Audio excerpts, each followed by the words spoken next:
திருச்சபையை உயிருக்குயிராய் நேசிக்கும் ஆண்டவராகிய இயேசு கிறிஸ்துவின் நாமத்தில் உங்கள் யாவருக்கும் என்னுடைய அன்பின் வாழ்த்துக்கள். இந்த நாளின் தியானத்தின் தலைப்பு செத்த சபை, த டெட் சர்ச். வாசிக்க வேண்டிய பகுதி எசேக்கியேல் 37 அத்தியாயம் முதல் 14 வசனங்கள்.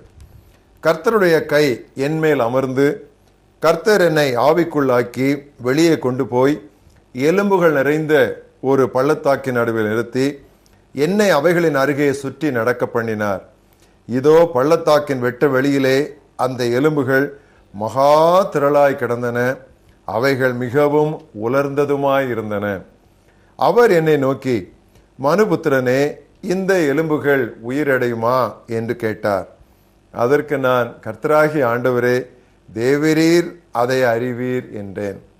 அப்பொழுது அவர், நீ இந்த எலும்புகளை குறித்து தீர்க்க தரிசனம் உரைத்து அவைகளை பார்த்து சொல்ல வேண்டியது என்னவென்றால், உலர்ந்த எலும்புகளே, கர்த்தருடைய வார்த்தையை கேளுங்கள்.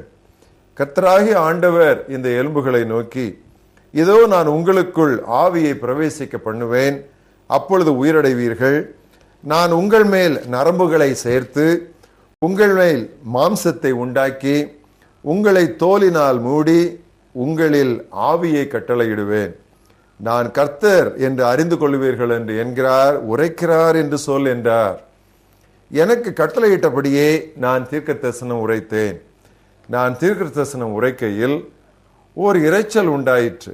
இதோ அசை உண்டாகி ஒவ்வொரு எலும்பும் தன் எலும்போடே சேர்ந்து கொண்டது. நான் பார்த்து கொண்டிருக்கையில் இதோ அவர்கள் மேல் நரம்புகளும் மாம்சமும் உண்டாயின. மேற்புறம் எங்கும் தோலினால் மூடப்பட்டது, ஆனாலும் அவைகளில் ஆவி இல்லாதிருந்தது. அப்பொழுது அவர் என்னை பார்த்து, நீ ஆவியை நோக்கி தீர்க்க தரிசனம் உரை. மனுபுத்திரனே, நீ தீர்க்க தரிசனம் உரைத்து ஆவியை நோக்கி, கர்த்தராகிய ஆண்டவர் உரைக்கிறது என்னவென்றால், ஆவியே, நீ காற்று திசை 4 இருந்து வந்து கொலையுண்ட இவர்கள் மேல் உயிரடைம்படிக்கு இவர்கள் மேல் ஊது என்கிறார் என்று சொல் என்றார். எனக்கு கற்பிக்கப்பட்டபடியே நான் தீர்க்க தரிசனம் உரைத்தேன். அப்பொழுது ஆவி அவர்களுக்குள் பிரவேசிக்க அவர்கள் உயிரடைந்து காலூன்றி மகா பெரிய சேனையாய் நின்றார்கள். என்னுடைய மனப்பாட வசனம் வாசித்த பகுதியிலே இருந்த ஒரு கேள்வி, இந்த எலும்புகள் உயிரடையுமா? Can these bones live? பின்வாங்கி போன இறை மக்களை குறித்த தரிசனம் தீர்க்கன் எசேக்கியேலுக்கு கிடைத்தது. மகா திரளான எலும்புகள், வெரி மெனி போன்ஸ், மிகவும் உலர்ந்த எலும்புகள், வெரி ட்ரை போன்ஸ். இதை விட விளக்கம் தேவையில்லை. இனி திரும்ப முடியாது என்கிற நிலைக்கு சென்று விட்டது போல் தோன்றுகிறது. எங்கள் நம்பிக்கை அற்று போயிற்று என்று மக்களே கதறுகிறார்கள். வசனம் 11. இந்த எலும்புகள் உயிரடையுமா என்று கடவுள் தீர்க்கனை கேட்கிறார். சரியான மொழியாக்கம், இந்த எலும்புகள் உயிரடைய முடியுமா? will these bones live? இல்லை. can these bones live? இந்த எலும்புகள் உயிரடைய முடியுமா என்று கடவுள் தீர்க்கனை கேட்கிறார். அவன் சரியான பதில் சொல்லிவிட்டான். அது உமக்குத்தான் தெரியும் என்று அவன் சொல்லுகிறான். சபையின் இன்றைய நிலையும் பிரியமானவர்களே இதுவன்றோ? வேடம் உண்டு, வல்லமை இல்லை. தேவ பக்தியின் வேடம் போட்டுக்கொண்டு அதன் வல்லமையோ மறுதலிக்கிறவர்கள் என்று 2 தீமோத்தேயு 3:5 வாசிக்கிறோம். பெயர் உண்டு, உயிர் இல்லை.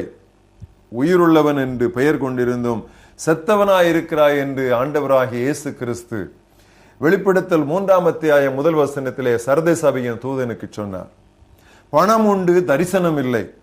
நீர் தரித்திரனும் குருடனுமாய் இருக்கிறதை அறியாமல் நான் செல்வந்தன் என்றும் சொத்து நிறைந்தவன் என்றும் சொல்லுகிறாய் என்று வெளிப்படுத்தல் 3:17 ஆண்டவராகிய இயேசு கிறிஸ்து லவோதிக்கேயா சபையை கடிந்து கொண்டார். ஊழியம் உண்டு, உருக்கம் இல்லை. நீ ஆதியில் கொண்டிருந்த அன்பை விட்டாய் என்று எபேசு சபையை வெளிப்படுத்தல் 2 அத்தியாயம் 4 வசனத்திலே ஆண்டவர் கடிந்து கொண்டார். பெருக்கல் இல்லை, வகுத்தல் தான். No multiplication, only division. ஒரு முறை ஒரு ஓவியன் செத்து கொண்டிருக்கும் சபையை குறிக்கும் ஓவியம் ஒன்றை திட்டும்படி கேட்டுக்கொள்ளப்பட்டான். ஒருவேளை அதை பார்த்தாவது செத்த சபை உயிர் மீட்சி அடையட்டுமே என்றுதான் அவன் மிக அழகான ஒரு ஆலயம் ஒன்றை வரைந்தான். அதற்கு மிக சிறந்த பிரசங்க மேடை ஒன்றையும் வரைந்தான். அழகிய வேலைப்பாடமைந்த சாரளங்களை எல்லாம் வைத்தான். மிக உயர்ந்த கதவுகளை அவன் சித்திரம் தீட்டினான். கண்ணை கவரும் வண்ண விளக்குகளை எல்லாம் ஆங்காங்கே பொருத்தி இவ்விதமாக அவன் படம் வரைந்தான்.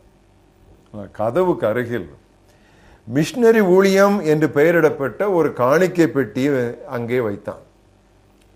அதில் காணிக்கை போடும் துவாரம் சிலந்தி வலைகளால் இறுக மூடப்பட்டு இருந்தது. பொருள் என்ன? எல்லாம் இருந்தும் மிஷனரிகளை அனுப்பாத தாங்காத சபை செத்த சபை. எனவேதான் பண்டிதர் ஆஸ்வால் ஜே ஸ்மித் இவ்வளவு அழகாக சொன்னார், நற்செய்தி பணியில் உற்சாகமற்ற சபை உறைந்து போகும் என்றார். A church that does not evangelize will fossilize. பிரசங்கி 3:16 இப்படி வாசிக்கிறோம், நியாய மேடையை கண்டேன், அங்கே அநியாயம் இருந்தது. நீதிமன்றத்தையும் கண்டேன், அங்கே அநீதி இருந்தது. இதுதான் இன்றைய திருச்சபையின் நிலையோ? நம்மை பொறுத்தவரை தீர்க்கதரிசியை போல் திருவார்த்தைகளை சொல்லிக்கொண்டே இருக்க வேண்டும். ஏசாயா 58:1 நமக்கு ஒரு அறைகூவல், சத்தமிட்டு கூப்பிடு, அடக்கிக் கொள்ளாதே. அப்பொழுது திருச்சபையானது உயிர்மீட்சி அடைந்து தான் இருக்க வேண்டிய இடத்திற்கு வந்து சேரும். அது மகா பெரிய சேனையாய் எழுந்து நின்று உலகை கிறிஸ்துவுக்காய் பிடித்தே தீரும். மிகவும் கேடான நிலையில் இருக்கும் உலகை தூக்கி எடுக்க விரும்புகிற திருச்சபையானது மிகவும் மேம்பட்டு இருக்க வேண்டும். The world at its worst needs the church at its best. தம்பி எசேக்கியா பிரான்சிஸ் அழகான ஒரு உயிர்மீட்சி பாடல், ஆதிநிலை ஏகுதல் பாடல் ஒன்றை ஏற்றினார். அதில் ஒரு கவியை நான் பாட முயற்சிக்கிறேன். ஆதிநிலை ஏகுவோமே, ஆசீர் திரும்ப பெறுவோமே, பாழான மண்மேடுகள் யாவும் பாராளும் வேந்தன் மனையாகும். சிறை வாழ்வு மறையும், சீர்வாழ்வு மலரும், சீயோனின் மகிமை திரும்பும். சிறை வாழ்வு மறையும், சீர்வாழ்வு மலரும், சீயோனின் மகிமை திரும்பும். ஆனந்த துதி ஒலி கேட்கும், ஆடல் பாடல் சத்தமும் தோனிக்கும்.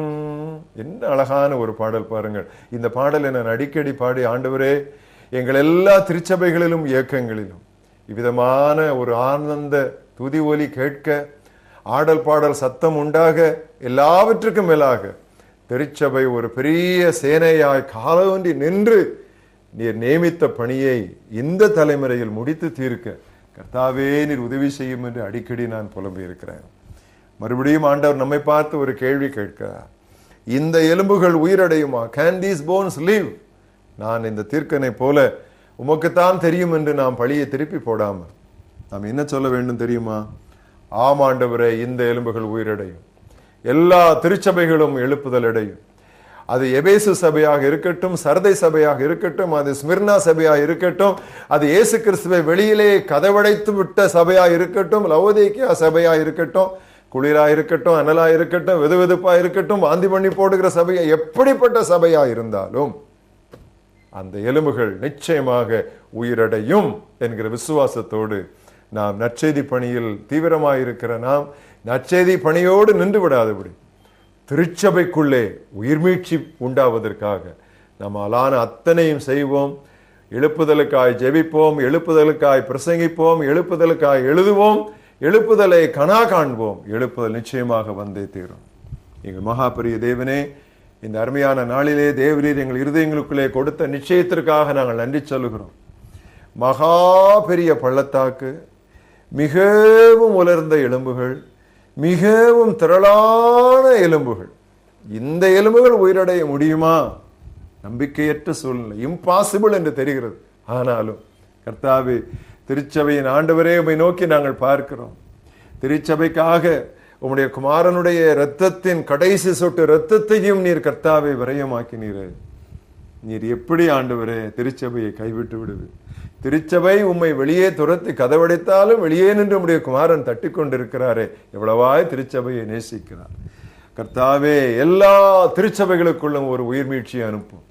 அவர்கள் லூத்தரன் சபையினரோ, பெந்தேகோஸ்தே சபையினரோ, ரோமன் கத்தோலிக்க சபையினரோ, பிரதரன் சபையினரோ, சிஎஸ்ஐ சபையினரோ, சிஎன்ஐ சபையினரோ, எல்லா திருச்சபைகளுக்குள்ளும் கர்த்தாவே ஒரு பெரிய உயிர்மீழ்ச்சியை, ஒரு பெரிய ஒழுக்கத்தை நீர் உண்டாக்கி எல்லாரும் மகா பெரிய சேனையாய் எழுந்து நிற்க நீர் உதவி தாரும்.